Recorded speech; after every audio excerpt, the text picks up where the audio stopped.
Okay, I got to, oh, wait, why am I doing that?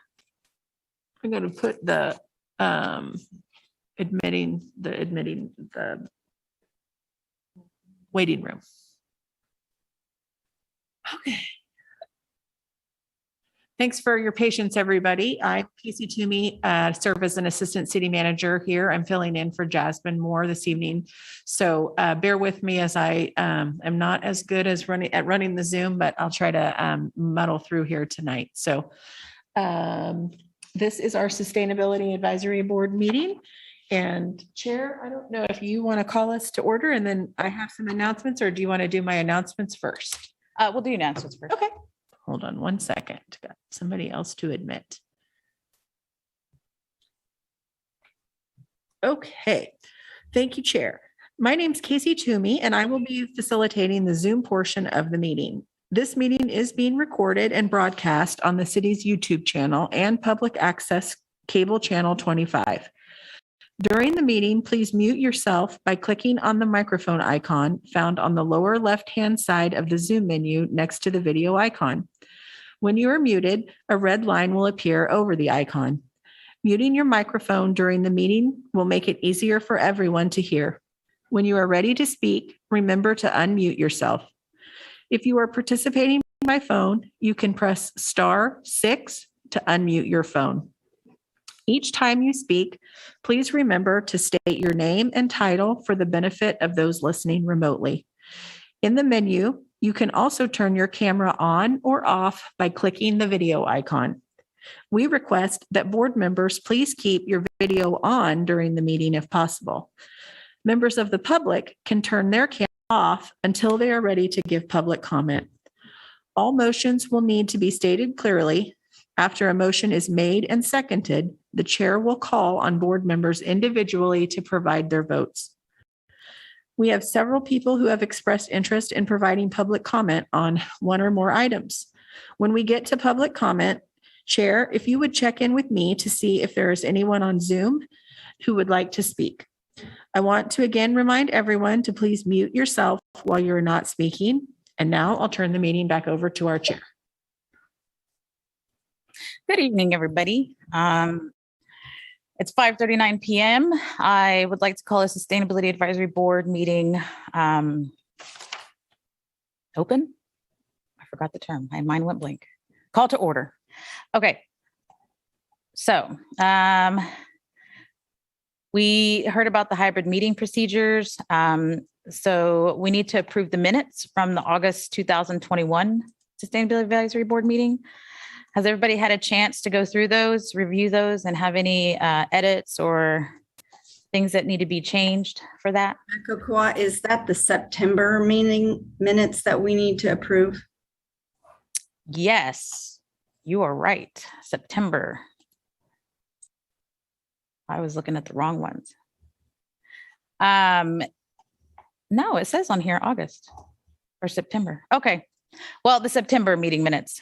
Has everybody had a chance to go through those? Am I even on? Can you hear me? Okay, there we go. Okay, has everybody had a chance to go through the September meeting minutes and have any edits or changes?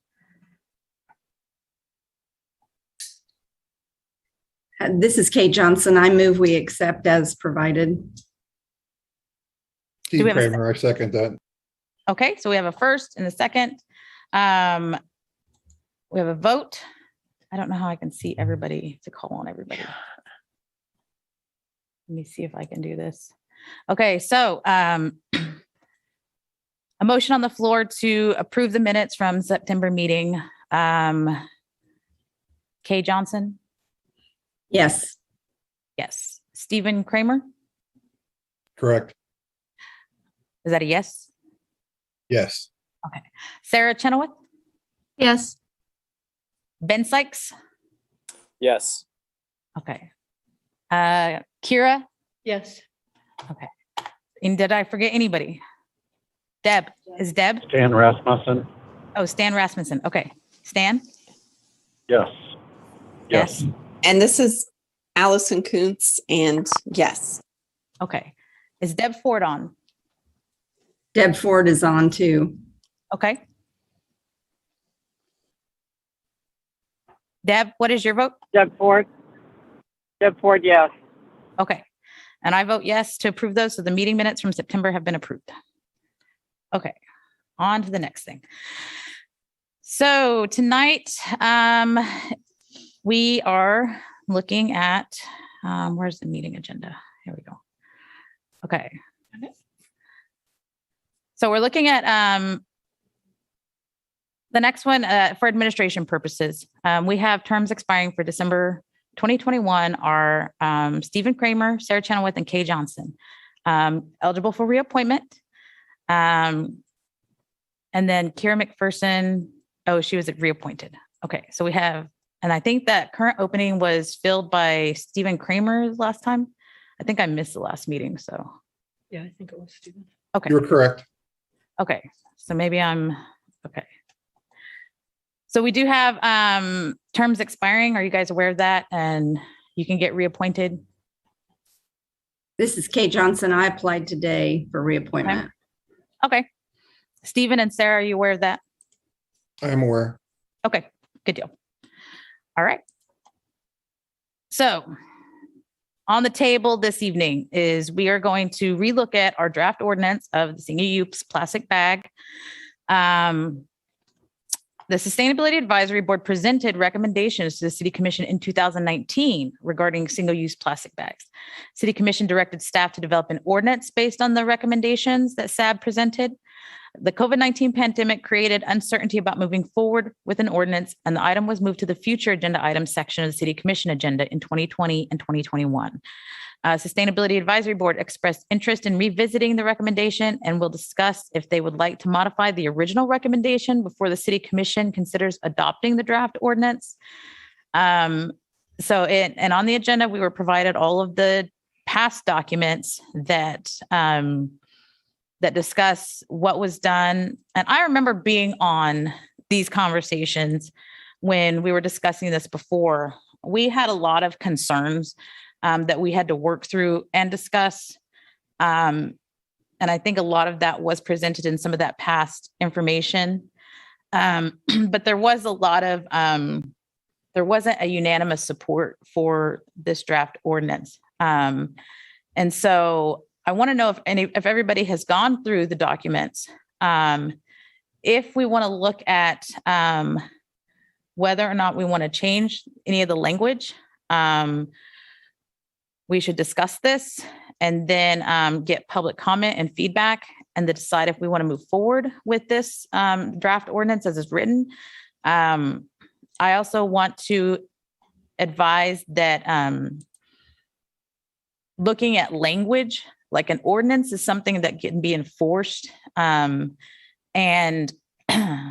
one of the issues from last time that I had concerns with was the state was trying to preempt our passing this ordinance in Lawrence. And there was talk that they would pass state legislative ordinance that would supersede our municipal ordinance.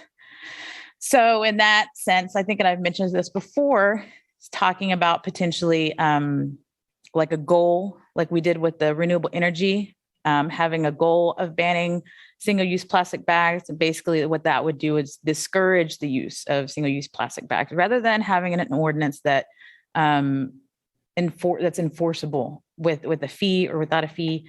But these are just options that we can look at. And so I'm just putting that out there so that if we do end up modifying the original ordinance, there's other avenues that we can take if that's what the board wants, if that's what the public comment is showing that they want. And so we have a lot of documents before us. Does any of the board, have you guys all reviewed the documents? Do you have concerns, issues, ideas? Let me know.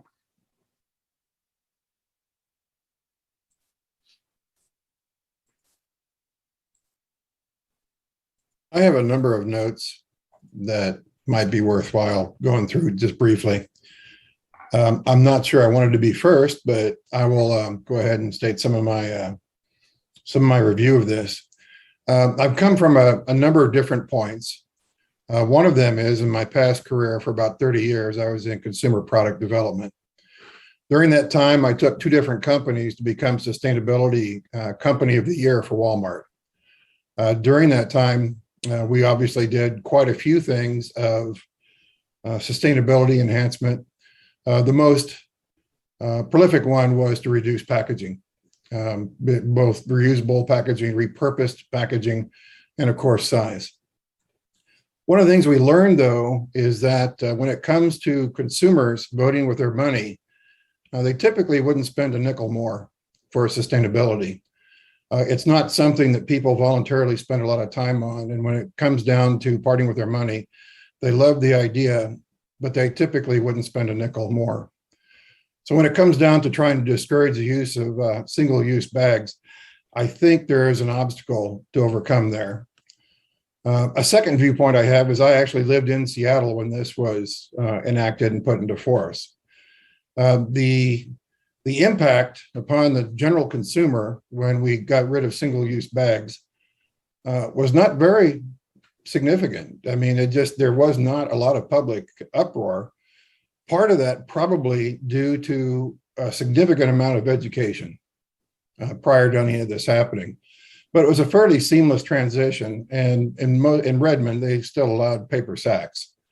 So it really didn't cause a lot of inconvenience on the consumers. Is just a shift away from plastic bags. And Seattle obviously is a very educated community and was willing to embrace this.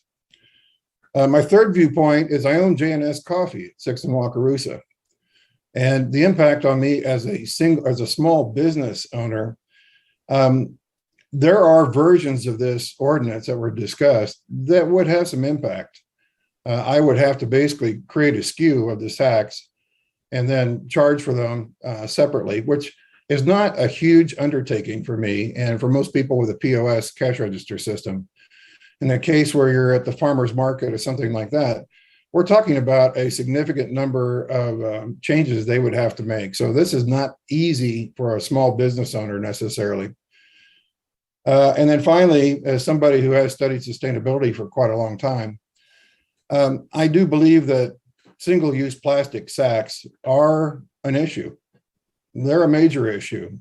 If nothing further, it's obvious to everybody the amount of litter they create and the just all the different public places where the brush is just littered with plastic paper bags that will not go away. And they're hard to clean up and they're hard to get rid of. So some little side notes on some of the reviews I did. We use a very small paper sack, brown paper sack for our muffins and scones and things like that. That cost me about a nickel a piece. Whereas a grocery shopping bag, what's or known as t-shirt bags, they're 2 cents a piece. If I had a full-grown paper bag at my end on a small business, for Walmart or somebody, we're talking about a penny a sack. At my end, they're anywhere from 10 to 15 cents a piece. So a 15-cent surcharge would just be covering my cost. At the same time, I don't charge for the paper sacks now. I've just absorbed that as a cost of doing business, and I have no problem doing such. And I prefer the paper over the plastic. I am in favor of removing plastic bags. I'm not in favor of a surcharge upon paper bags. I think paper bags need to stay in place for now. I think there's steps to be taken that allow consumers, especially during a time as stressful as this is, because COVID may be easing up a bit, but then not really. I mean, everybody is largely still in masks in my shop.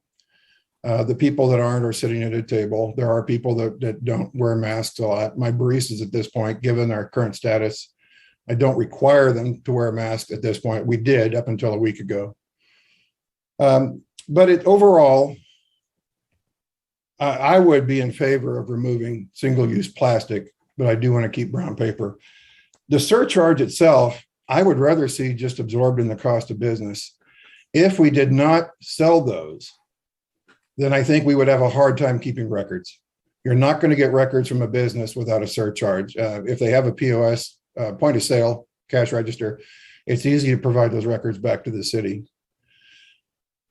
If we did enact this, I would really like to see that there is some pre-printed material available off the web for businesses that do some education as to why this has been enacted and to help educate people about why single-use plastic sacks are gone.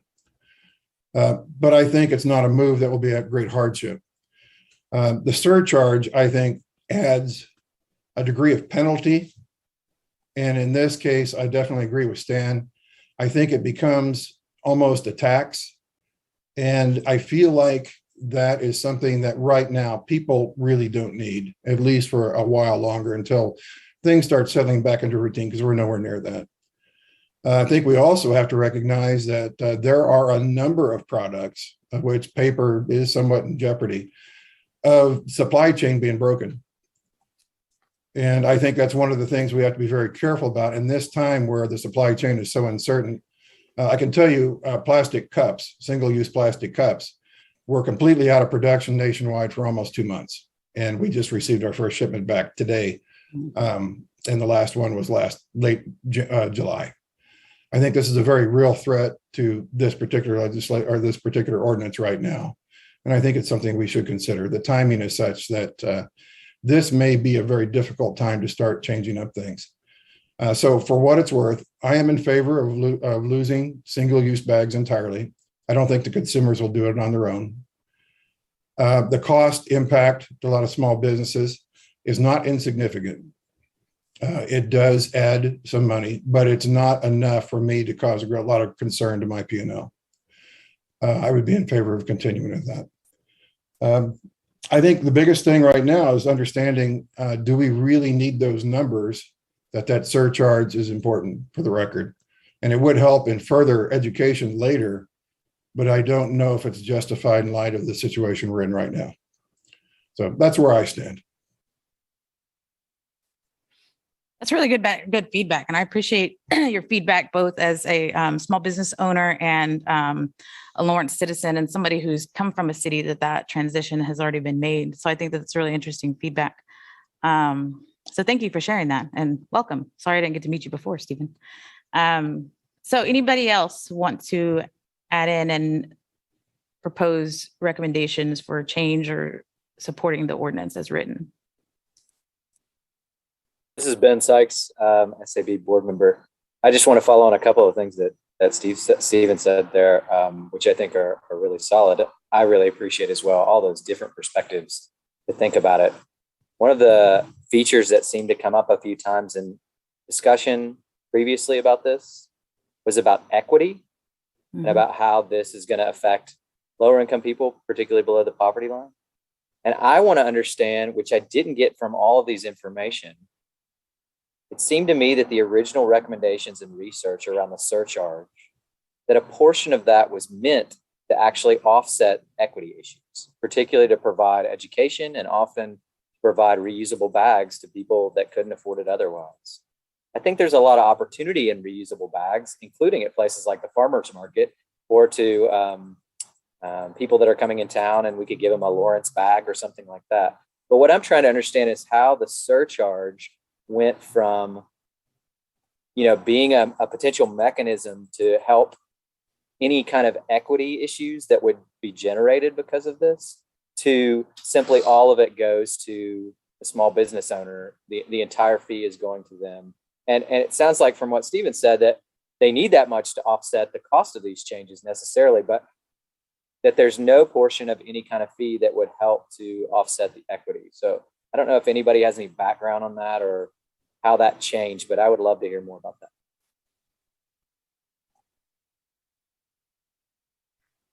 So this is Kim Kreiner Ritchie from Lawrence Douglas County Sustainability.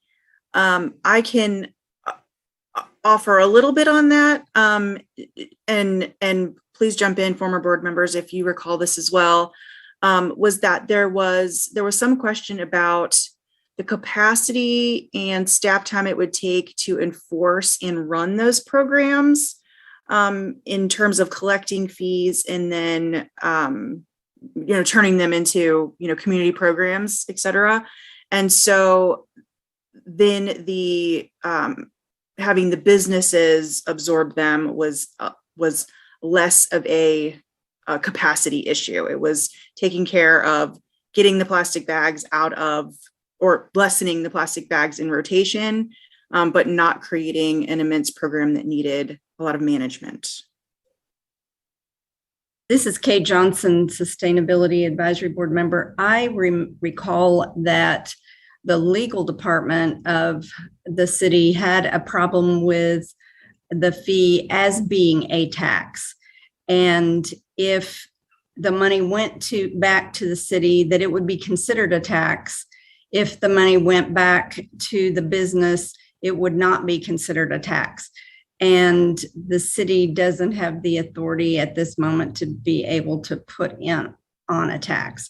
So that's what I remember as the biggest issue associated with the fee. And that fee would be just whatever the business owner decided to charge, I believe, even though there was like a recommended amount, but there would be no tracking at all. And I think Stan mentioned that could be considered a revenue source for people instead of the purpose of eliminating plastic bags. And I think that is one of the biggest issues associated with this is the fee.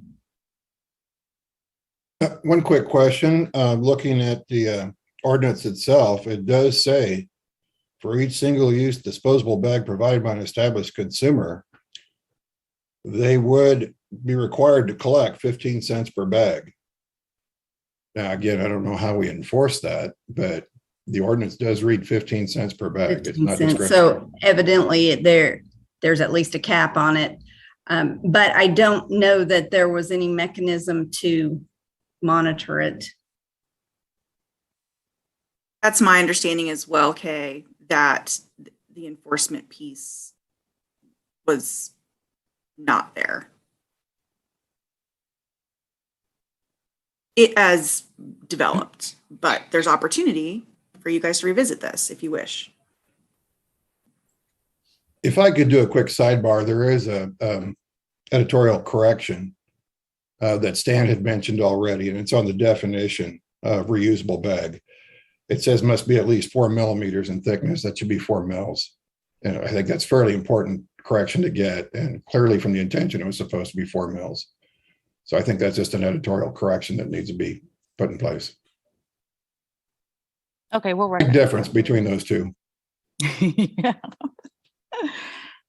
This is Kay Johnson, Sustainability Advisory Board member.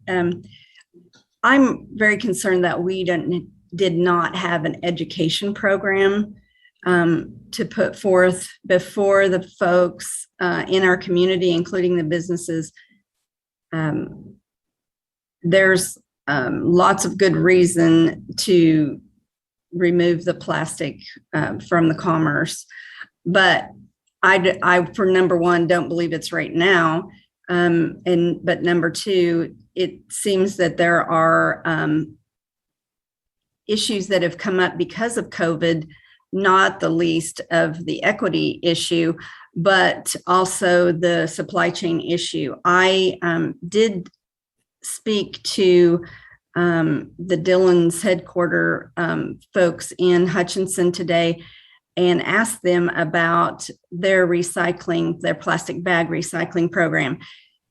They contract with a company that guarantees they're recycled, but they ship all of their stores ship to Hutchinson, and then they're transported via one company, and another company takes them for recycling, and they go to Las Vegas. There's a lot of issues, Kroger as the big name brand, the owners of Dillon's, has a 2025 commitment to reduce single-use plastics. However, this particular person told me that they're very concerned that they're not going to make that date because of the supply chain issues. So I know that there are big box stores that are already looking at reducing or removing single-use plastics. But now with the COVID issues and the supply chain issues, they're not sure that they're going to be able to make that. They're studying the issue. They're continuing to study the issue. They would like to be able to do it by 2025. And there hasn't been an announcement that it's slipped, but there is some really big concerns about the supply chain issue, and being in the consumer product space and the chemical industry, we are having significant supply chain issues.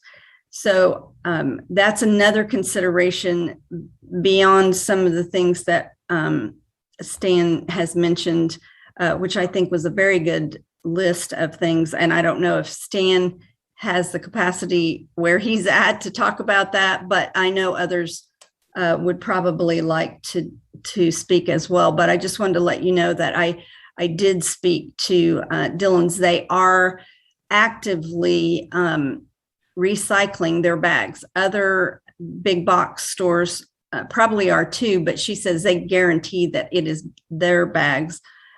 Whatever the consumer brings into their stores are being recycled. And that was a concern of several people. Are these plastic bags that are going to, the Dillon stores actually getting to a recycling facility? And she says, yes, they are.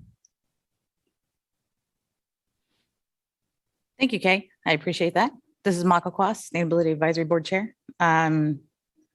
Did anybody else have any comments? And I appreciate Kay and Stephen's comments. I think that it brings a lot of information when we're deciding this, whether to move forward with this or not. So I appreciate that.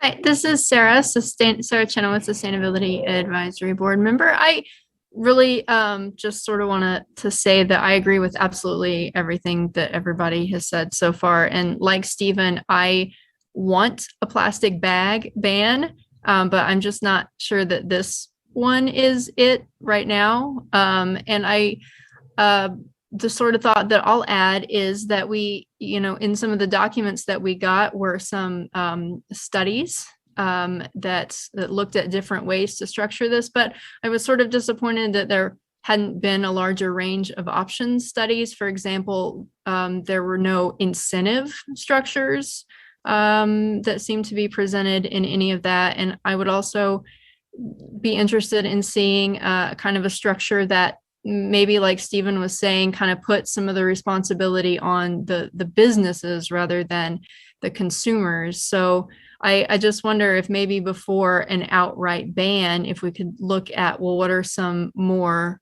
like incentives, because you go to the grocery store and you buy 10 things and they put one thing in you get 8 bags for 10 items. How can we work? And maybe it's going to happen anyway with what Kay is saying, work with businesses to maximize the bags that they have, or just something. I wish there had been other options to sort of choose from in the research that we got, other than just various fee structures. But I agree with everything else that everyone has said, and like what Stan wrote in. So that's it. Thanks. Thank you, Sarah. This is Makakwa, Sustainability Advisory Board Chair. I remember when these discussions first started taking place and we started discussing this as a Sustainability Advisory Board. There was a lot of work put into this ordinance. And that says a lot about how passionate Sustainability Advisory Board is about this issue. And there was talk about incentive structures. I'm not sure why they didn't get put into the documents that we reviewed, but I do remember that there was a whole discussion about incentives, but whether that would work. But this was before the City Commission adopted the renewable energy goal. And so I think that, we're in a position right now where City Commission is aware of the issues that need to be addressed. We have a momentum as a Sustainability Advisory Board. And so, I think that we're in a good position to relook at this issue, especially in a time of COVID. and come up with an ordinance that would be equitable, that would be feasible, and something that people might not support in the beginning, but that's something that could be implemented and accepted. And so, if this ordinance is not that, then what would that look like? What would people support? And so I think that I'm really happy that we have people ready to comment from the public. It's just not on us as Sustainability Advisory Board to vote on that and speak for the public, but that we actually have people here who would like to speak and hear their concerns. And whether that be an ordinance through a fee, or whether that be an incentive program, a goal like we did with renewable energy. Because like I said, in 2020, they, the House tried to put forth the House Committee on Commerce tried to put forth a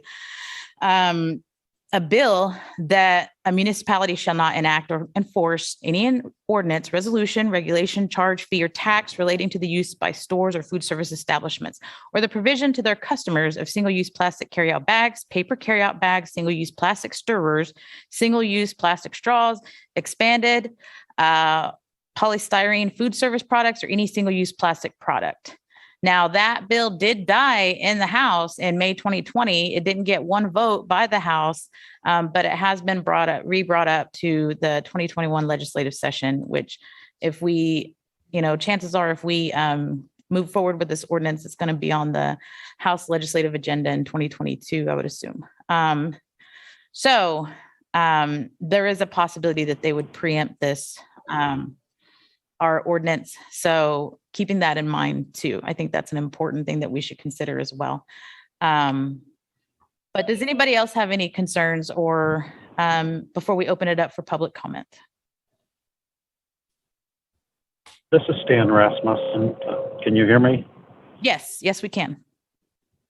Hey, I wrote out my comments because I was concerned whether or not I'd have good phone signal. I'm out past Oakley, Kansas right now, so I'm not going to review those in any type of detail. I am concerned about the cost on the consumer and that it could turn into a profit mechanism for a business. I think we should be incentivizing people to not use the plastic bags. But another concern about this ordinance that I have is that it applies to both plastic and paper. Steve was making comments about the transition from plastic to paper in Seattle. This ordinance, as proposed, is labels both of them as disposable bags, and I'm not sure that companies or businesses in town are aware that it would impact them. And I'm thinking of like a drugstore. If you go get a prescription, at least when I go to Orchard Drugs to get a prescription, they put it inside of a little paper sack. They staple instructions about the medication on there. That's a paper sack that they'd have to charge for. And if you go, I was going past wheat fields and I saw Jewelry by Julie, and I thought, if I go in there and buy a set of earrings for my wife, they put them in a little plastic Ziploc or in a little paper bag to carry them home. That's a disposable bag that would have to be charged for. So I'm thinking that there's vendors out there that wouldn't even know that it's supposed to apply to them. And then I also think about the imposition of having to put up signage and create receipts that document how many bags you provided a particular customer and how much you charge for those. I picked up carry-out Mexican food a couple days ago. It was in a plastic bag, but it had a handwritten receipt on it. They don't even provide a printed receipt. So they would not be able to comply with that unless they hand wrote it out, I guess, on each receipt. I just think we could do better, and I don't like plastic bags. I don't want to advocate for those at all, but I'm in a position where my wife and I can buy reusable bags, and we keep them in our car so that when we go into stores, we can pull them out and use them. But not everybody is able to do that. And I just think we could do better, and I think we could provide more education and try to really change people's habits rather than just adding some more cost to their lives. So I'll stop there. Thanks. Yeah, this is Ben Sikes, SAB board member. I mean, I think there's a couple of things there. One, change is going to have costs of some shape or form, right? So I don't think we can just simply say that, if it has any costs or any structure in there, that we shouldn't have any changes. I think most of us are supportive of trying to find ways to get rid of plastic bags. And in fact, if you look at the data that we have from the all of the data that was provided in the background information, for example, shows that, over 300 people that replied wanted a ban on single-use plastic bags. And of the other two approaches that are just small fees, that's about 120 people, right? So combined, most of the people that have replied in one shape, form, or another through correspondence or attending meetings want some kind of change. They don't want the status quo. They don't want it. They want either a fee, and maybe they don't understand all the consequences of these things. But to me, it also strikes me that many of the stipulations that we're making about why we can't do this, whether it be the equity issue, whether it be the education issue, whether it be the cost or the timeline, all of those things are, the solution to many of those are speared by the fact that we can't collect any funds at all from this. So if we can't collect any funds and it all has to go back to the business, then there's no way to set up an education program. There's almost no way to fund an incentive program. There's almost no way to provide equity around trying to provide lower income people with bags. So I don't understand exactly what the proposed solution is, because a lot of people want change, but we can't collect any funds at all through the city to do it in a way that would be responsible and address most of the issues that people are holding out. So I guess that's not a solution. I'm not advocating a solution here either, frustratingly. All I'm saying is that it's clear that I think most of us on the board want to change. If part of the consequences that people are worried about is the timeline, like right now is not good, or people need a longer time so businesses can be educated, we could easily form a more appropriate ordinance and then put it with a window that doesn't start till 2025, right? So we don't have to say we're not going to do anything, but we can say, well, what we're going to do is we're in a crazy time right now with supply chains, and we need more lead time to educate small businesses and everybody else about what potential solutions they can do to deal with these things that are coming down the food chain. But at least we would be working towards a solution to get rid of plastic bags, rather than simply saying it's too complex on all these sides and we're just going to throw up our hands and say we don't want to do anything. That's my 2 cents. And if I could add to the context that this discussion was had prior to the city adopting a strategic plan that has environmental sustainability as a guiding principle and as a commitment.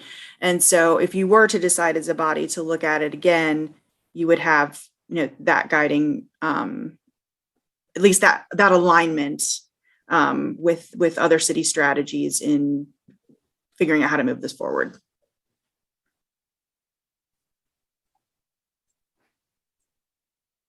Does anybody else have any other comments? Who is it? This is Stan Rasmussen one more time. Do we have a good understanding why we can't recycle these plastic bags? Is it just that it clogs up machinery at our recycling facility? Do we have a good understanding of what it would take to implement a recycle program for plastic bags? So the vendor that takes the vendor that takes recycling from the businesses who pay for that service, or from residents in Lawrence, they do not accept that material. That is not a material that they process in their machinery, nor do they have vendors set up to take that.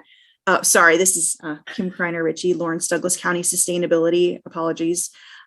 So currently we don't have that local source to take that material and process it. So it would mean the city looking at a separate contract, or I guess negotiating with HAM to see what it would take for them to take that on. But that is not current offering in our community.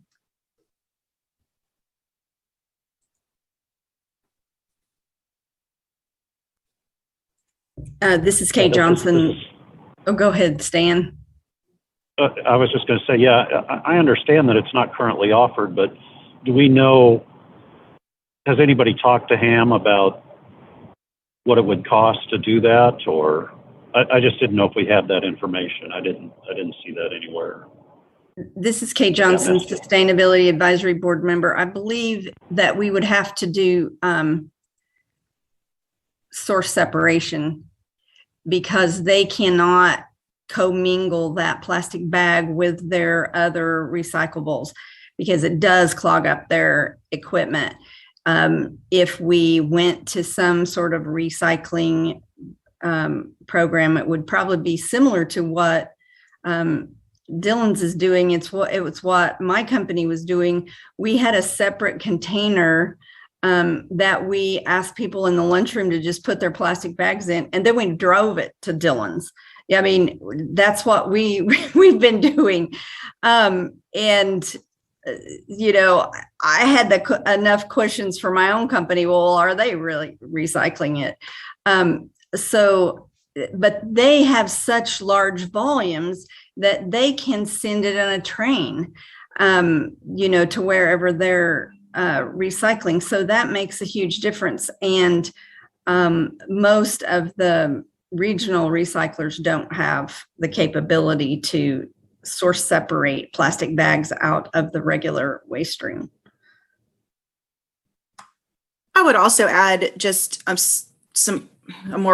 maybe forward, thinking about the long game of waste reduction and, you know, turning to recycling as kind of a stopgap might not be the most, I guess, long game way to think about. I mean, sorry, long day. This is Kim Kreiner Ritchie again from Lawrence Douglas County Sustainability. Apologies. But if we think about what we've seen in our global recycling market, even with plastic slowing down and some of our vendors just having challenges or even concerns about what it's going to take to recycle some of our popular numbers in the future, I think looking past recycling is a good way for our community to look at things, because I think recycling is going to be kind of a stopgap. If I made any sense. Yes, and according to my discussions that I've had with, this is Kay Johnson, Sustainability Advisory Board member, that I've had with KDHE on that review the recycling, basically the supply chain going out. So far, HAM's been able to do it. The Midwest has been able to do it, but the East and the West Coast hasn't. With the supply chains breaking down, it's quite possible that now that the recycling is going to even be worse. So far, from what I understand, HAM's able to handle it, but there are significant issues in the long term for recycling. But we've also talked about having commercial recycling. Many of our businesses would like to have municipal recycling. If we put the plastic bags over in a separate container and took them to Dillon's, but I'm not sure Dillon's would really like that, but that's what we were doing. Steve Cramer Advisory Board. A couple of things that I've listened to that I strongly agree with everything that's been put out there, but I have some cautions with some of it. One of the things is that on this, the replies, the 300 responses we got, I think you have to recognize that those are people with a strong bias towards the sustainability. It does not necessarily represent the population. It just represents the people who wanted to have a voice heard on that subject.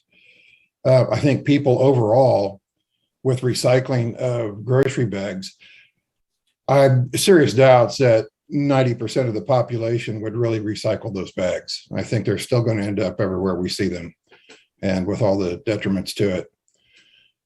That's been my experience on the corporate side with mass retail, is that people that love the sound of it, again, actually doing it day to day is another thing entirely, and paying for it is another thing entirely. Particularly, I would love to see us get rid of paper single-use grocery bags. I think that's one of the issues. It's probably a bigger issue. I don't believe this is the right time to do it. I think there's too many issues going on, particularly with supply chain, but also with tensions, as was discussed at the September meeting. This is a stressful time already for many people. Adding another thing on top of it, no matter how feel good it is, this may just be better to wait a little bit longer until we have a little bit more of a stable time and supply chain is stabilized, but also people are in the right frame of mind for the education to happen. You talk about commercial recycling. I'm a strong advocate of that, because we actually bag up all of our milk jugs and things, and we take them to the county site, because I don't know of a city site that can take them other than a paid a recycler that you pay to take them.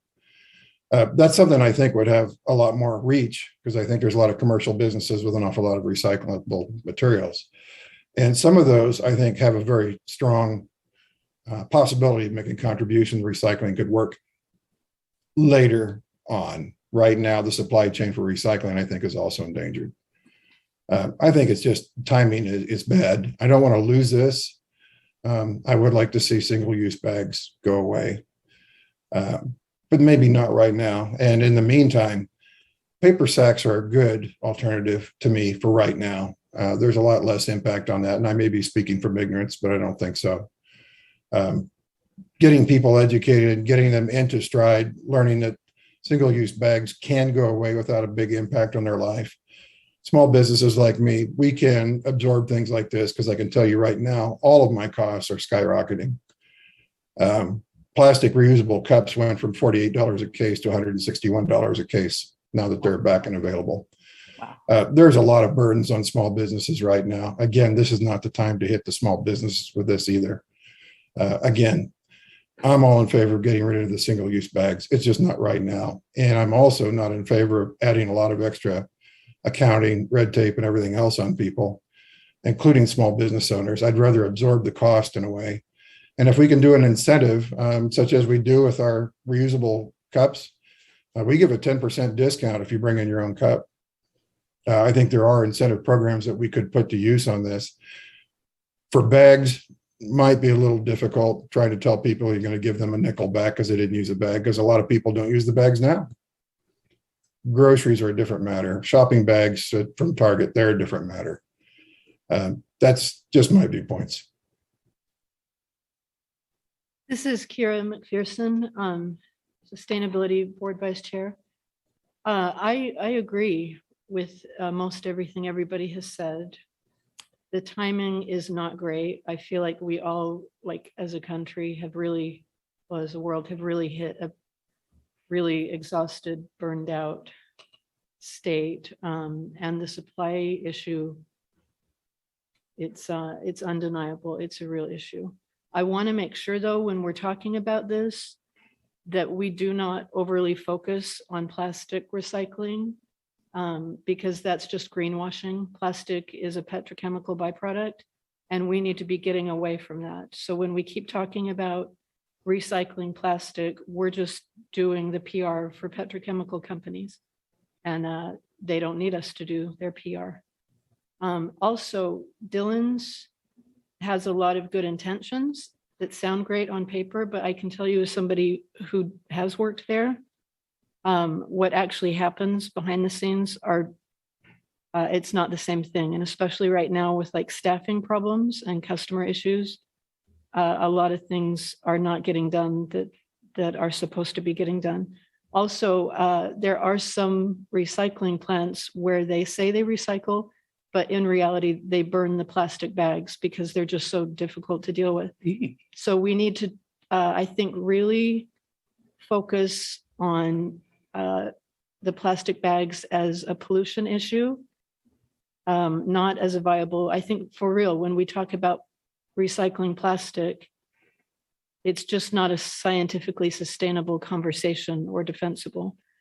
Oh, and I just forgot the other thing I was going to say. I literally forgot what I was going to say. It happens. Oh, okay. So I think we really need to avoid talking about plastics recycling. And we need to focus on our carbon drawdown. It is bad timing. It is inconvenient, but we are in active climate collapse. There's not going to be a good time. Things are just going to accelerate. Things are accelerating politically. They're accelerating all over. There's not going to be a good time. So we need to talk about drawing down our carbon footprint, and recycling plastic. It has a big carbon budget.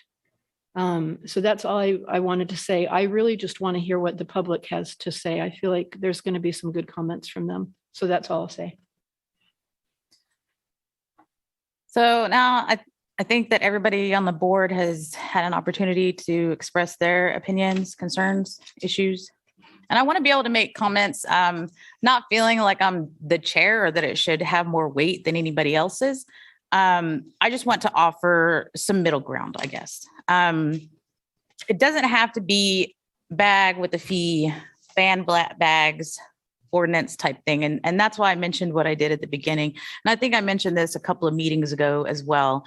Voting on an ordinance is, that would be banning plastic bags, that would be charging a fee that's enforceable. That could not get the support of the city commission, for one, which is our goal, but for two, that could get struck down by the state, which I don't think that we should, be in fear of that and cower down to any of that. But I do think that, we want to, as a board, we want to advise things that's for the best for the public, represents the public, but also things that are feasible for the city commission. I don't know that I would be in favor of an ordinance plastic bag ban with a fee, just because it would be a hindrance to me. I mean, I go to grocery shopping and it's a small fortune. I have 5 children. So, I'd be spending an extra maybe fifth of my budget on bags. But it's families like mine that would be impacted, honestly. And so that's why I offered another solution, a potential solution. And we saw this happen with the renewable energy goal that we put forth. If we put forth a banning plastic bags goal, that's not something that would be struck down by the state. It's not something that's enforceable, but it is also letting the city commission know and the public know that we are doing something. We are taking the first step. It may not be what we need or what people want in terms of, carbon footprint reduction, climate change action. But it's something that's feasible right now, especially in a time of COVID.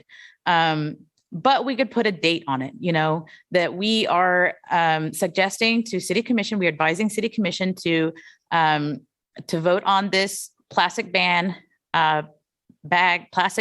ban goal, and then putting forth a ordinance in 2, 3, 4 years time. And that would be a time that education could happen. That could be a time that the public would know that, oh, okay, so why are they trying to ban plastic bags? Why are they trying to charge me a fee? Where's this money going? I mean, that could be a time of education that, it would put people on notice that this is something that's going to happen. It needs to happen.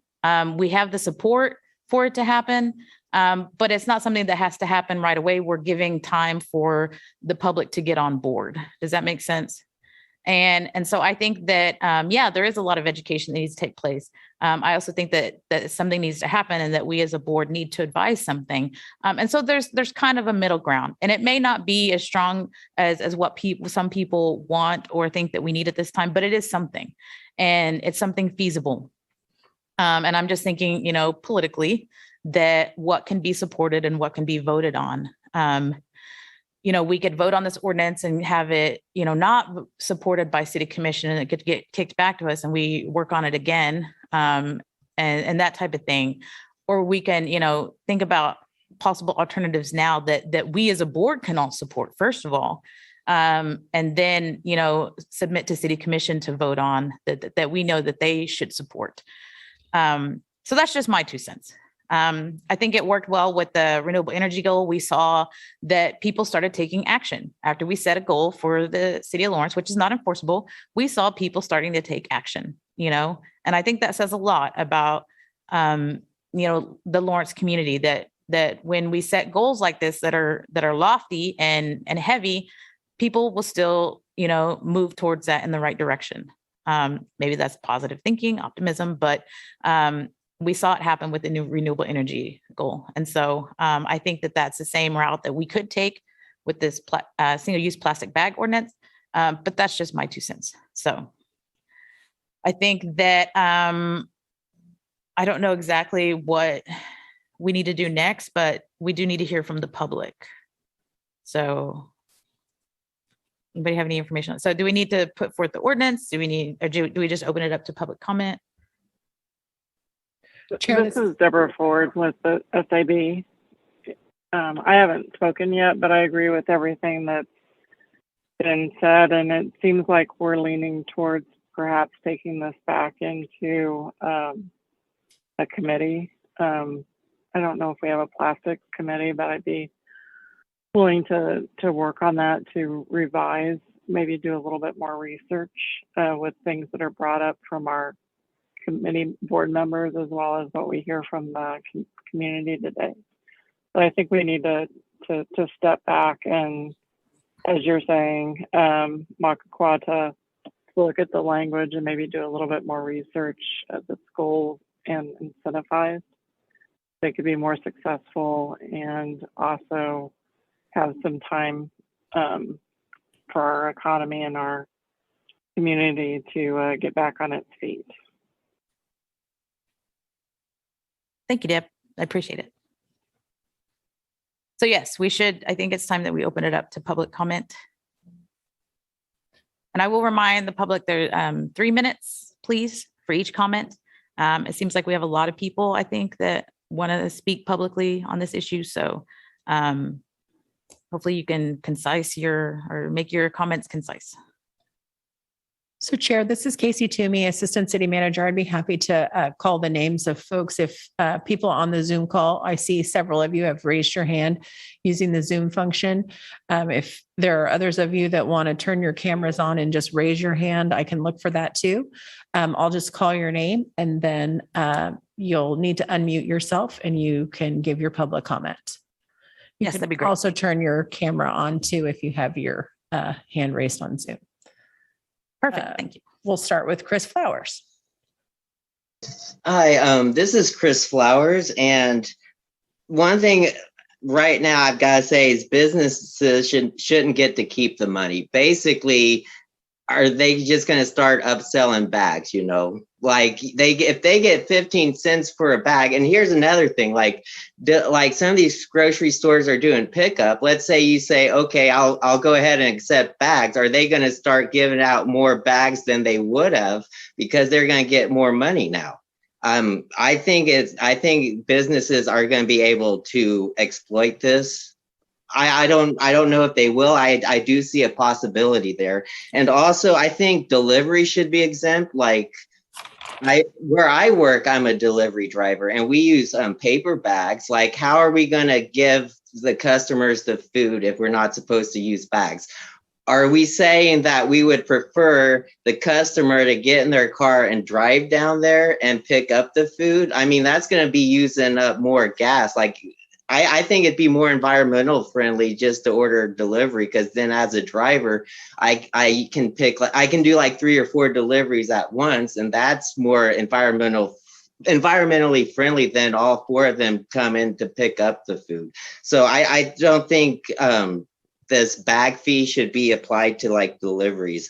And then let's see, what else do I have?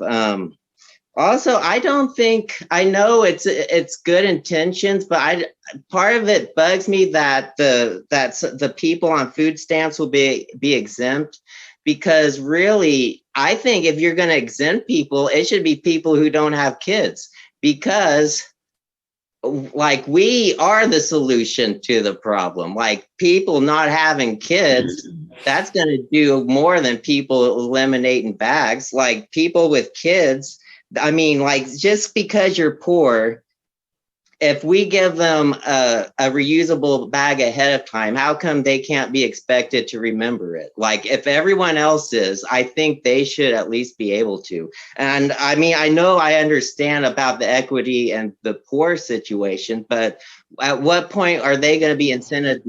You know what? They won't have any incentive to start switching like everyone else. So maybe they get 1 time or 2. I don't know. I don't think you just keep allowing them to be exempt from having to take part in preserving the environment, especially because I think a lot of the people on food stamps, I think there's a good chance they have kids. And people with kids, they're the ones that should be doing this the most. Like, unless reincarnation's a thing, why should I care what happens to the earth from like 50 to 70 years from now? I'll be dead.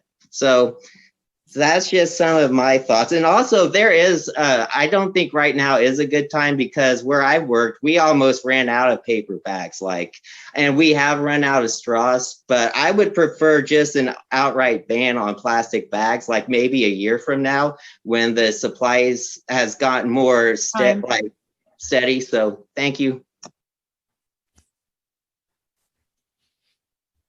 Joel Campbell. Hello, my name is Joel Campbell. I'm a member of the Sunrise Movement and a KU student. I just kind of wanted to come on here and voice my support for the full banning of plastic bags. I feel like we all understand how bad they are for the environment, so I won't belabor those points, just kind of reiterate that removing plastic bags from the environment should be our #1 priority with this ordinance. Recycling plastics is expensive and not really something we need to focus on if we just remove them entirely. On the point of equity, I'm not in favor of a surcharge on plastic bags, but instead support just fully banning them. If we move forward with this plan, the city must also provide plenty of opportunities for residents to get free reusable bags, because the upfront cost of reusable bags may make them difficult to justify purchasing for those who living to paycheck, and it's necessary that we address this directly. However we can do this equitably, it needs to be addressed eventually. So I'm in favor of doing it as soon as possible, and it's something that we need to put our weight behind. Also, this is somewhat unrelated, so forgive me for that, but I'm not sure if I'll get the chance to bring this up afterwards, so I'll just mention it real quick.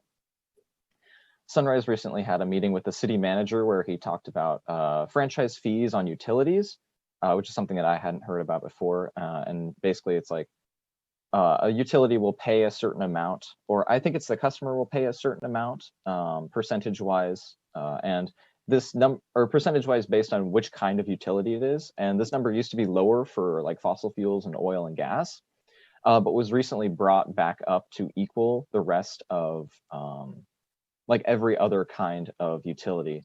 So especially like considering how Senate Bill 24 hinders us from directly decreasing the amount of fossil fuel energy we use, I think raising the franchise fee on non-renewable energy sources could be a really powerful tool in moving us towards zero greenhouse gas emissions. So I just kind of wanted to bring that up. That's all I have. Thank you.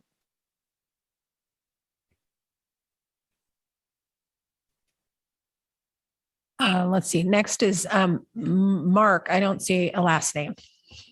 Sorry.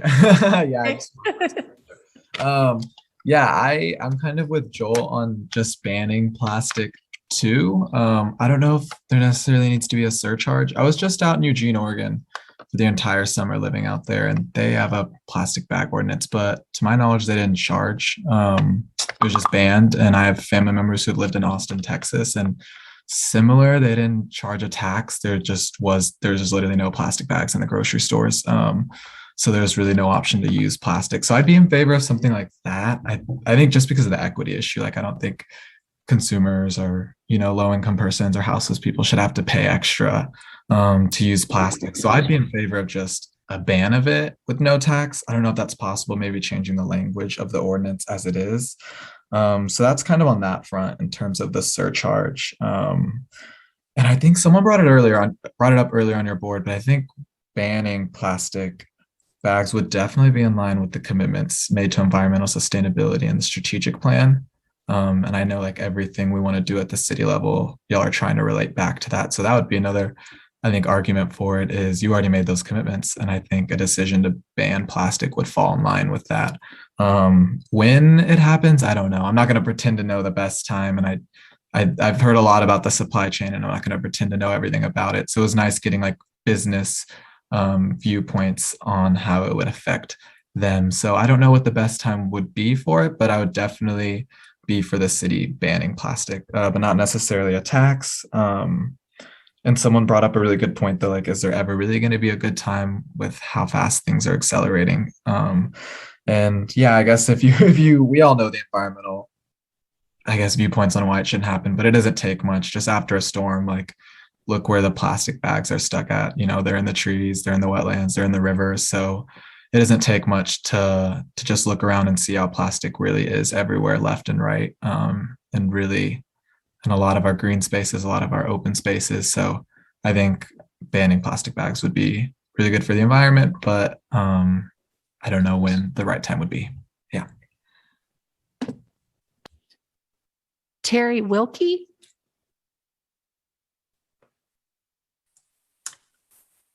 I want to thank the Sustainability Advisory Board for all the very good work on this ordinance.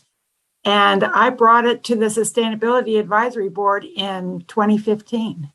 And Eileen Horn had Jasmine's job at the time, and it went nowhere. And so then in 2016 or early 2017, I came again. And there's been quite a bit of effort on this. And I have a history of attending these meetings and I am aware of the work that's gone into it. I was not aware, Kay.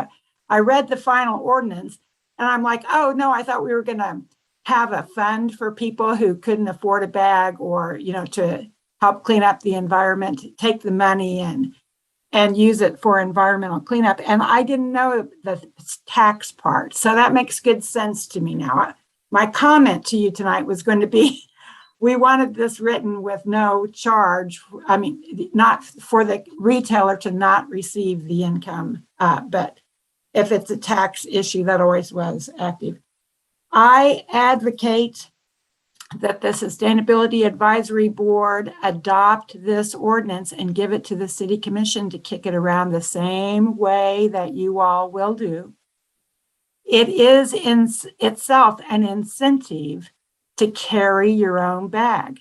Many, many people living in Lawrence are as cheap as me and do not want to pay, I'm sorry, I thought I turned myself on, and do not want to pay 10 cents for a bag. That's just the doggone truth.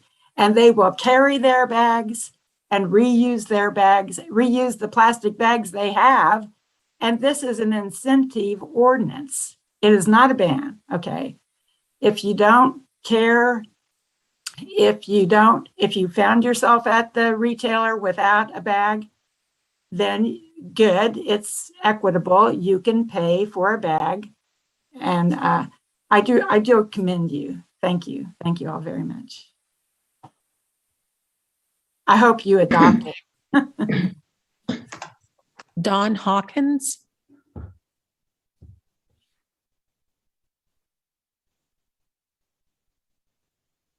Hi, can you hear me? Yes. My name is Dawn Hawkins. I haven't been as involved and spent as much time as so many folks have on this issue, as you guys all know, and a lot of patience and waiting for city governors to act on this major pollutant. So I think it's important for this board to represent these folks and create statements to the city commission and other city agencies that outlines the support you guys all clearly have for eliminating plastic bags as soon as is practicable recognizing that there are current supply chain and other limitations, COVID related perhaps, but to implore them to find solutions also to remove plastic as a bagging source in the first place. Just a couple more points I want to make. If I had money right now, I would totally put it directly into clean packaging. And I'm an optimist when it comes to the future of clean packaging and clean energy. There's a lot happening that can make these changes possible. Infrastructure, money possibly coming down the pike. And as someone pointed out, we need bags for everything. You can't hardly turn around without needing something to carry, and it's impossible to remove that need. So we have to find a source for these bagging needs that is clean and sustainable. Hemp comes to mind and supports Kansas agriculture. So it's my memory that one of the board members acts also as a representative to the city's Public Incentives Review Committee. So I want to also suggest that why not make a statement for that committee that you all support incentives for clean, sustainable packaging manufacturing here in Lawrence. There could even be, like I said, federal stimulus money coming down the pike for these types of industries that are providing solutions to major municipal problems. Lastly, plastic bags are a horrible tragedy and burden. And our city solid waste collection is publicly controlled. And so the city has a responsibility, in my mind, to find a solution. I suggest that this board advocate that solid waste staff do some research on the possibilities for ensuring that we have solid, reliable, trustworthy recycling source for plastic bags and other plastics and styrofoam waste. And then just lastly, to the point of cost and equity, I agree with what Terry said, that we've got so many plastic bags floating around in the community. I probably have 2 trash bags in my garage. And so I really don't think that's going to be an issue in the short term for folks to, pay if there has to be an incentive charged. Thank you. Maddie Bell.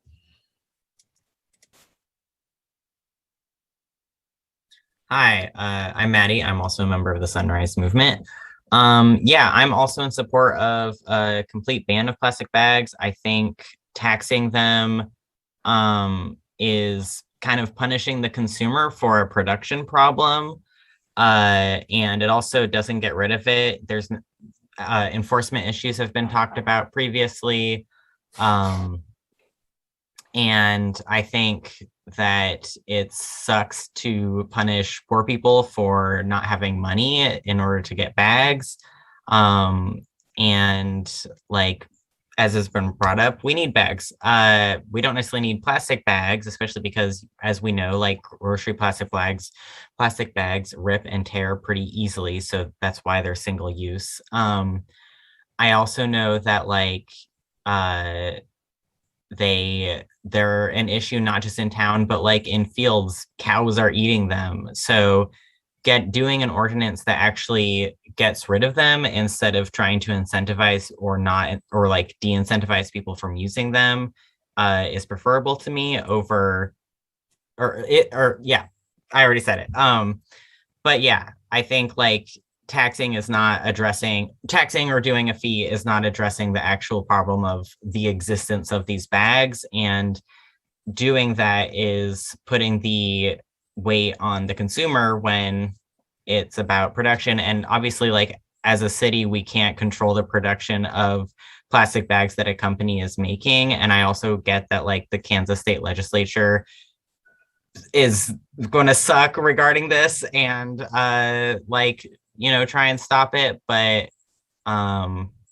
if we can take action now and stop them being in the city, that would be great. Also super down for hemp bags and that kind of like stuff. So yeah, that's my public comment.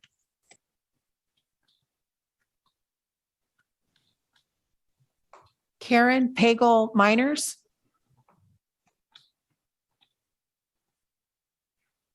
Hi, everyone. I'm mainly on here tonight to listen and to learn. And I was very interested in someone's comment on picking up prescriptions at a drugstore and then it gets put into a paper bag.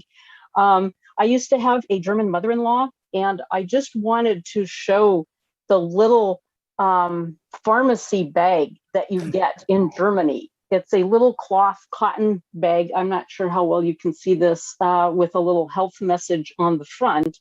And I think, if I'm remembering correctly, they, the first prescription that you get with this was free. And then when you bring it back, you got some kind of bonbon or some little thing. And so I just thought I'd throw that out there since I have this in my house.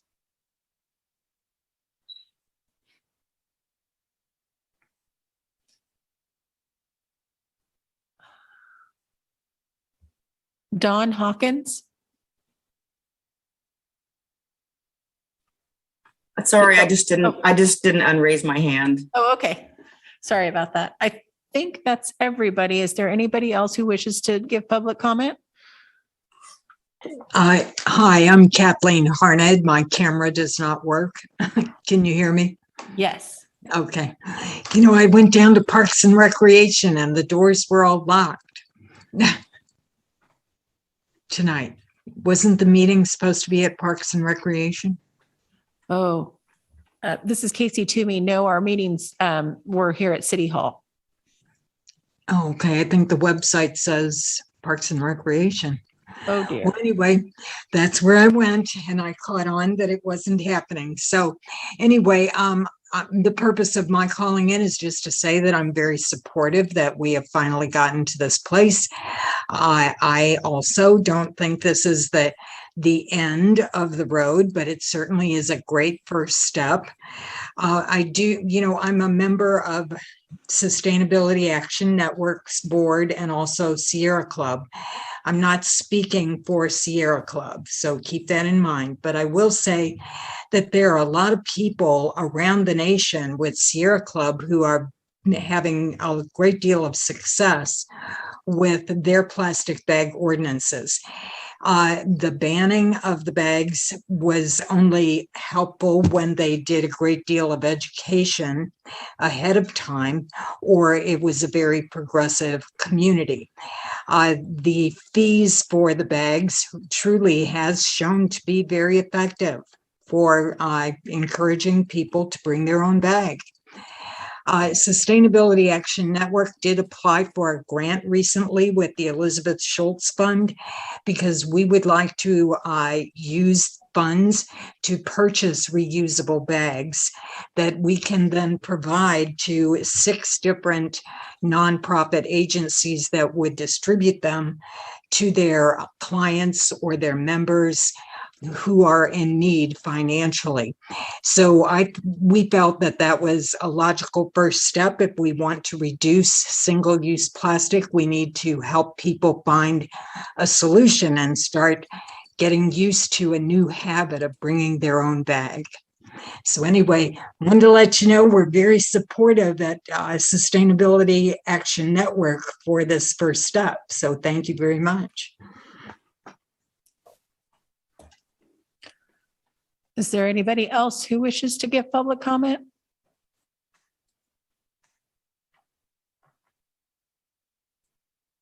I don't see any other hands raised. Chair, I'll turn the meeting back to you. Okay, this is Makakwa Jones, Chair of the Sustainability Advisory Board. So we have an ordinance before us. We need a motion to move forward, whether that be to change the wording of the ordinance and then vote on that, or if we want to kick it back to subcommittee to discuss further. I think if we do that, I think the public has spoken about wanting to have some sort of vote sooner rather than later. And so just some information about that. So, so board, what do you propose we should do? Steve Cramer, the advisory board. I do have one point of clarification I'd like to request, and that is the point was made that having part of this surcharge coming back to the city was not legally feasible. Is that correct? Yes, it was explained to us that the municipality collecting the fee would be considered a tax, could be considered a tax. And that's why it was instructed that maybe the fees going back to the businesses themselves, then it could be considered a fee and not a tax. Thank you for the clarification.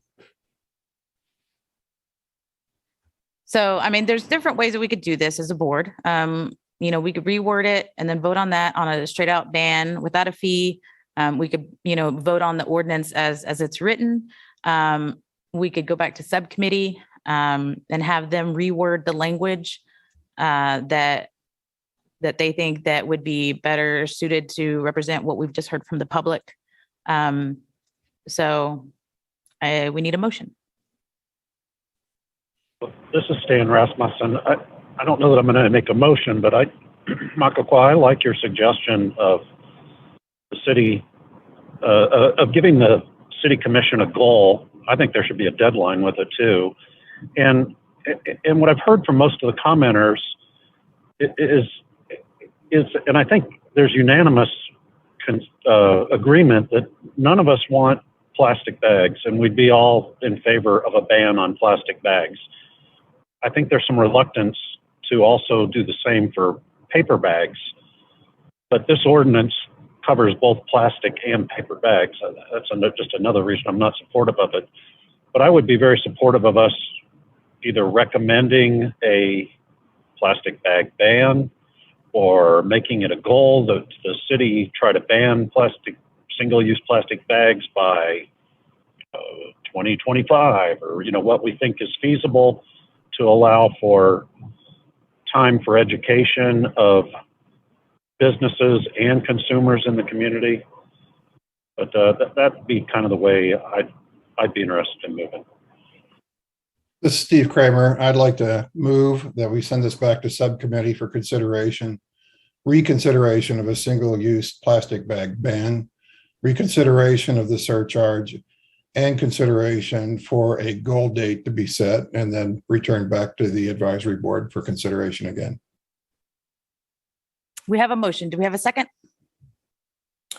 This is just a point of clarification before we vote on that. So as far as I understand it, we don't have a standing subcommittee on the plastic bag stuff anymore because we've had turnover within the advisory board, within the sustainability advisory board. So I am supportive of, what we're talking about, including the goal elements and the ordinance. I'm just asking logistically how it works. We don't have an existing subcommittee that's focused on this, right? We had people for a couple of years that worked on this, and many of them have rotated off the board. So.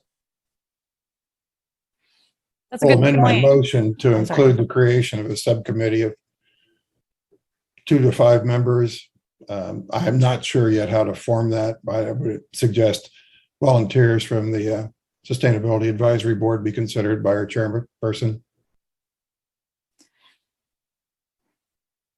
I'm not sure how that would work, if that would take longer to have a subcommittee created for this again, or if just assigning this to a subcommittee.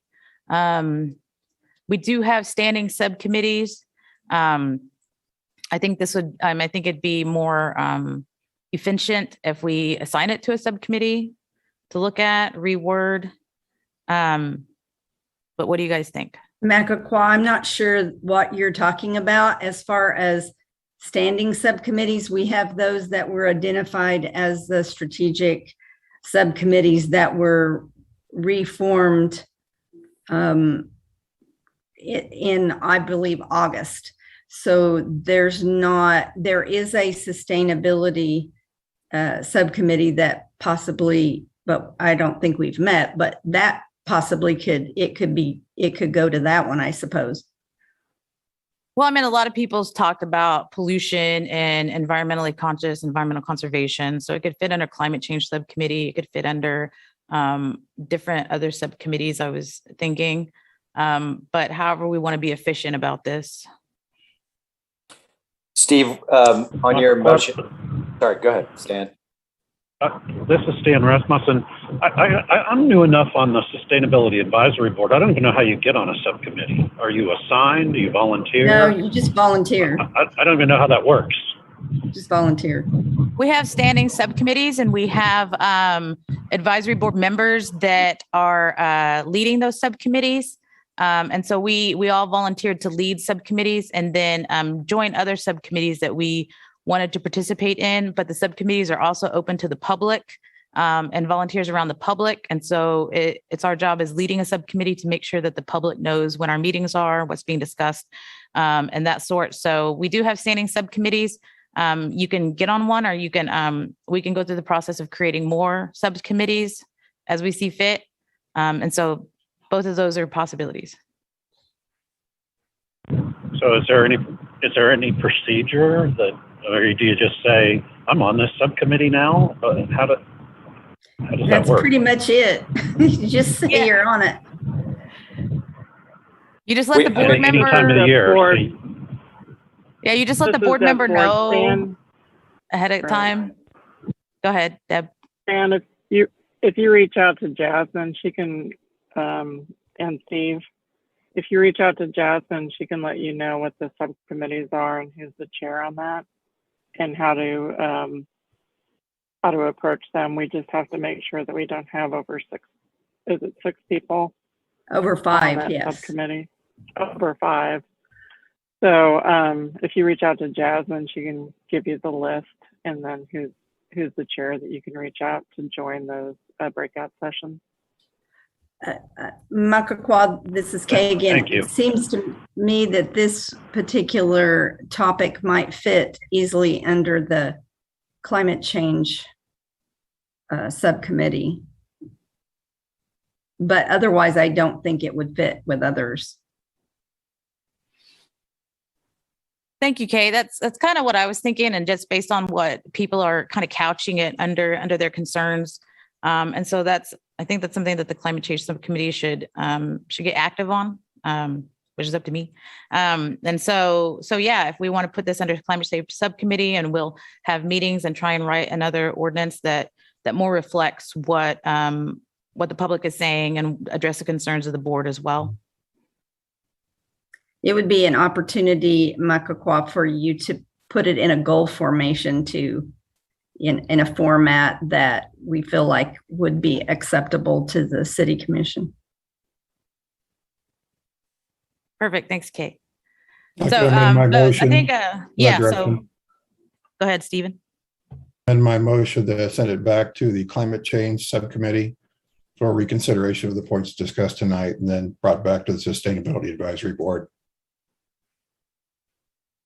We have a motion to move this issue to subcommittee to revisit, possibly at our next meeting for different wording to present back to the board for vote. Do we have a second? This is Sarah Chenoweth, board member. I'll second. All right, so we have a motion and a second to move the single-use plastic bag ordinance to the climate change subcommittee and revisit at a future date. Start with Stephen. Yes or no? Yes. Sarah? Excuse me, Makakwa, I think don't we have to have public comment or comment at least, maybe from the board?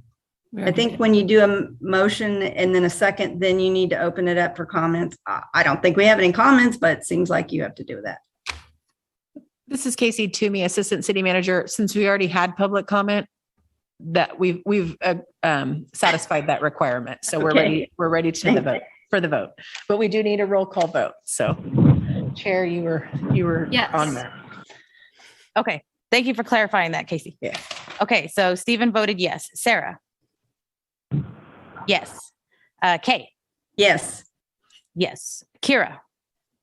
I want to say yes, but also just while I have the microphone, I want to make sure that we don't have any talk in the future about population control or shaming poor people and families.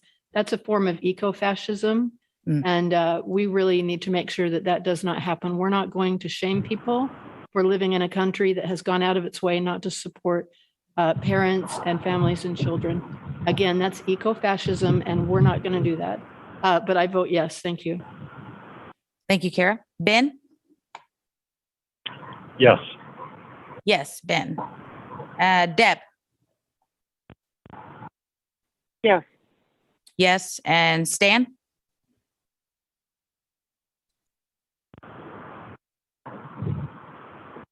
I think Stan voted for me, but we're both yeses, I think. Sorry. Was that a yes, Stan? I need a verbal yes or no. Yes. Yes. Twice yes. Okay. Allison? Yes. Okay. Is that everybody on the board? I vote yes as well. I think so. So I think that's a unanimous yes. All right. So this issue will get sent to Climate Change Subcommittee. We will be sending out public notices of the meeting to discuss this, to have the wording changed and brought back to the Sustainability Advisory Board for vote. Okay. Moving on. Moving on to subcommittee reports. Does any of our subcommittees have reports they want to report out? I do. This is Kay Johnson, Sustainability Advisory Board member. We had my energy efficiency with city operations subcommittee met yesterday with transit, and we had a really good conversation. We also had a couple of members from the general public, and unfortunately, one of our members didn't get to participate because of poor connections. So, but we did have a good meeting with them. We anticipate that we'll be doing similar subcommittee meetings with other departments. We're interested in understanding what the departments are doing relative to the strategic plan and environmental sustainability. Transit, we had several discussions about their schedule for electric buses and replacing the 21 buses that they have. They've got grants for 7 buses, cost $1 million a piece. There are plans to have a particular few months that the fares will be free. It seems like it's in August next year. They have applied for a grant for a strategic plan for ridership and bus stops, and how to move forward with their as a whole department plan or group plan.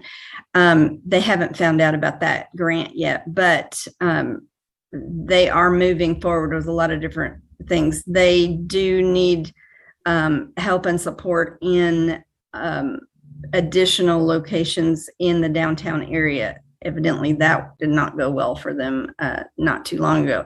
So, but we did have a good meeting with them, and it gave our group a little bit better understanding of what transit's doing. I'm not sure what the next group will be, but we'll make that public. We can have up to 5 Sustainability Advisory Board members. Ben, do you have any? Ben was on our call. Kira was on our call. Do you have any additional things that you'd like to add as a result of our meeting with the transit group?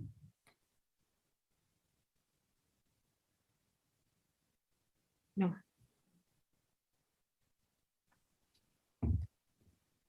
I think Ben had to leave, and I don't think Kara has any comments. So. Right. We had a good meeting. So I don't know what is on the agenda for next, but Jasmine is arranging those.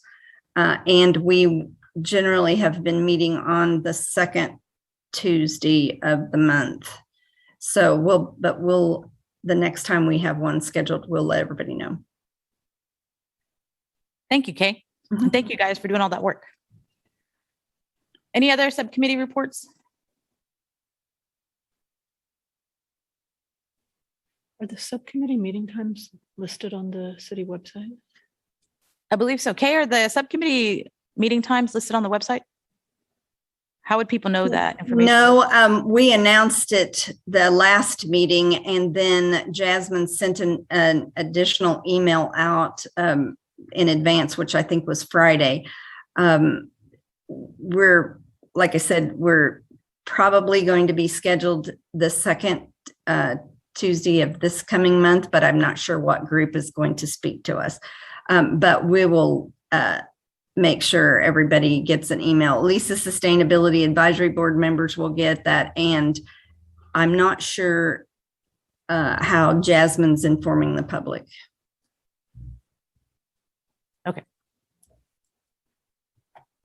Okay, moving on. So future agenda items, we have listed inviting the Indigenous Center to staff report.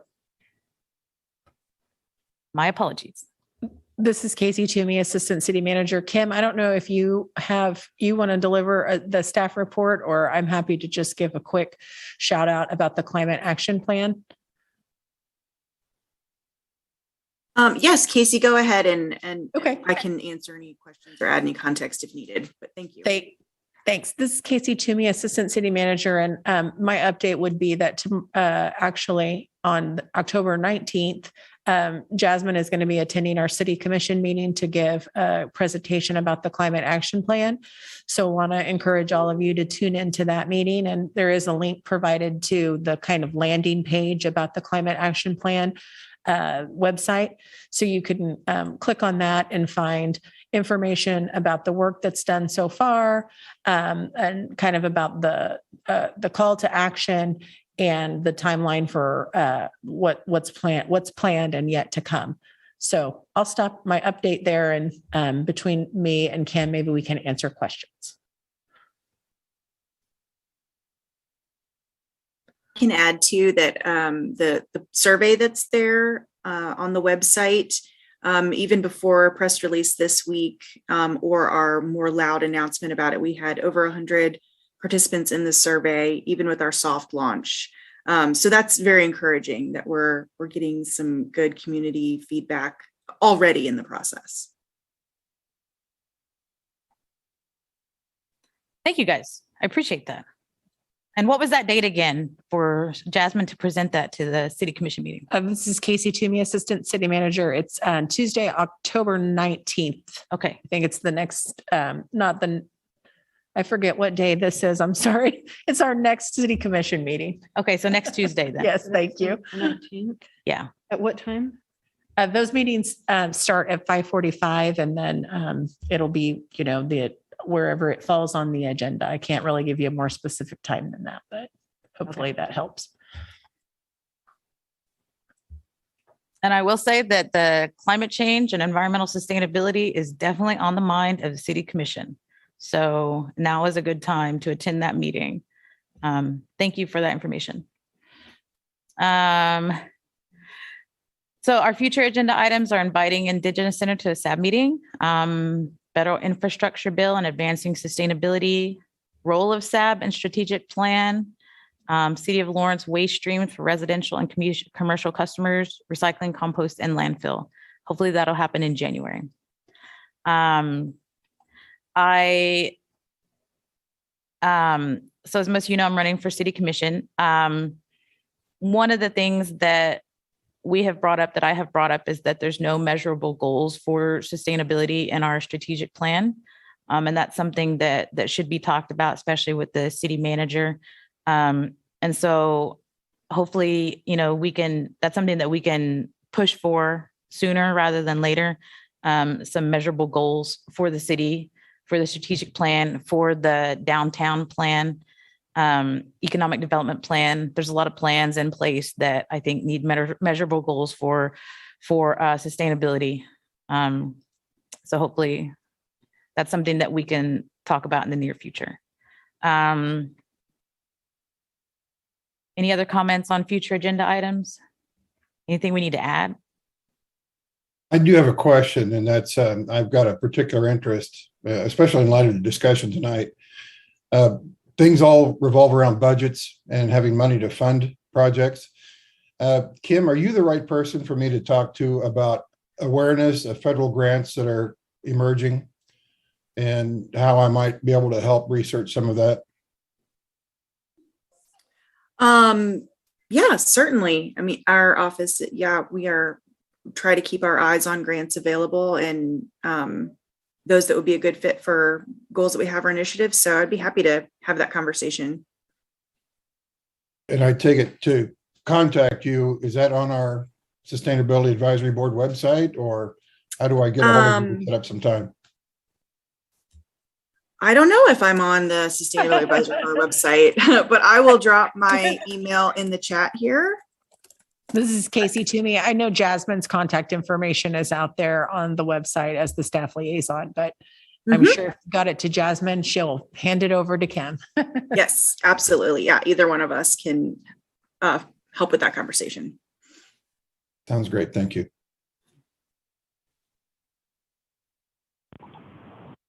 Okay, any member updates for Sustainability Advisory Board? This is Stan Rasmussen. Michael, while you were asking about other things to consider, and I had suggested previously that I'd like help from the city staff in arranging a tour at the hazardous waste collection facility. I'd like to better understand how that operation works in our community. Maybe it would be good to also go to set up a visit at HAM to see the recycling operation and have a better understanding of that as well. So I'd like to suggest those things as well. I would love to do that. Okay. Yeah, I think that Jasmine would be great at setting that up for us. We will add that to the future agenda items, Stan.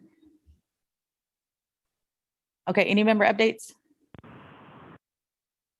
Anybody have a baby or anything?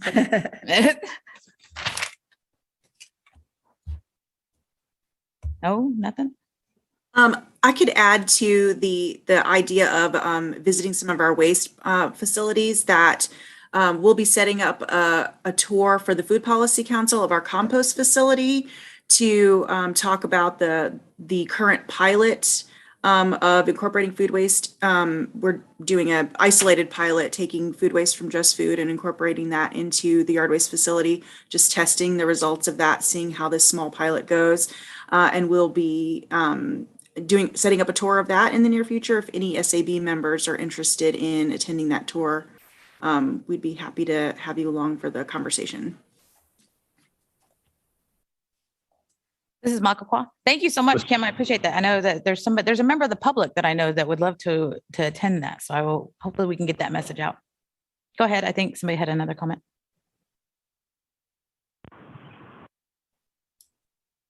This is Stan. I was just going to say I'd be interested in participating in that and seeing that operation. I would love to be able to put my food waste in our compost bins, make them more of a compost bin instead of just a yard waste bin. Thanks.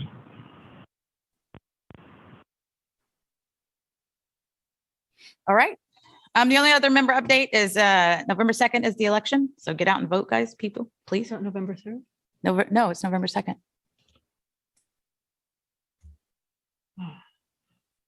I will double check that, but I'm pretty sure it's November 2nd. Public comments. Do we have any more public comments at this point in the meeting? Chair, I don't see any hands raised, but I'll click through one more time if anybody has general public comment. Please raise your hand if you'd like to make any more comments. Your virtual hand. Can I just say I'm really grateful for all the public comments. I know it's later in the day and everybody's tired and everybody has a lot on their plate. I really appreciate everybody taking the time to show up and speak so well. And I really want to encourage you to keep showing up and keep track of what the board is doing and come get involved in the subcommittees if you can, because we really need everybody's help. So if you can show up, but also let people in your personal circles know what's going on and encourage them to show up. Thanks, you guys. I appreciate it.